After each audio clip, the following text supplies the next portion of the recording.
யாருக்கெல்லாம் சேர்லேருந்து எந்திரிக்கையிலையோ உட்காரையிலையோ முதுகில் வலி இருக்குது, இல்லை படிக்கட்டு ஏறையிலையோ இறங்கையிலையோ முதுகில் வலி இருக்குது, அப்படி வலி இருக்கிறவங்களுக்கு நான் சொல்ல போகிற ஸ்ட்ரெச்சஸை ஷேர் பண்ணுங்கள்.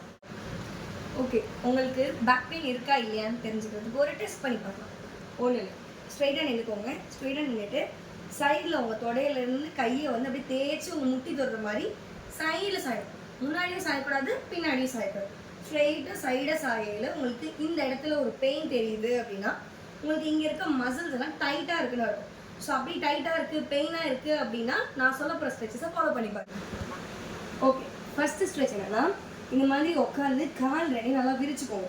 இந்த மாதிரி விரிச்சிட்டு சப்போஸ் உங்களுக்கு பெயின் வந்து ரைட் சைடில் இருக்குன்னா ரைட் சைடில் இருக்க கையை மேலே தூக்குங்க.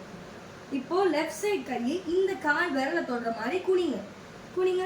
அப்படி குனியில் உங்களுக்கு நல்லா இந்த இடத்துல ஒரு ஸ்ட்ரெச் ஃபீல் ஆகும். 5 to 10 seconds ஹோல்ட் பண்ணுங்கள்.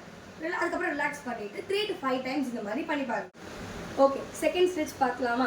செகண்ட் ஸ்ட்ரெச் பண்ணுறதுக்கு நீங்கள் ஸ்ட்ரைட்டாக நின்றுக்கோங்க. இந்த மாதிரி ஸ்ட்ரைட்டாக நின்றுட்டு கால் ரெண்டையும் க்ராஸ் பண்ணுங்கள். ஒரு கால் முன்னாடியும் ஒரு கால் பின்னாடியும் இருக்க மாதிரி க்ராஸ் பண்ணிவிட்டு எந்த இடுப்பில் உங்களுக்கு வலி இல்லையோ அந்த சைட் இடுப்பில் கை வச்சுக்கோங்க. அதுக்கப்புறம் ஆப்போசிட் வந்து வலி இருக்கிற சைடு கையை வந்து மேலே தூக்கிக்கோங்க. தூக்கிட்டு வலி இல்லாத சைடு பெண்ட் பண்ணுவோம். இந்த மாதிரி பெண்ட் பண்ணல உங்களுக்கு இந்த இடத்துல வந்து நல்ல ஸ்ட்ரெச் ஃபீல் ஆகும். அப்படி ஃபீல் ஆச்சு அப்படின்னா வந்துட்டு ஒரு 10 to 15 seconds வந்து ஹோல்ட் பண்ணி அப்புறம் ரிலாக்ஸ் பண்ணிடுங்க.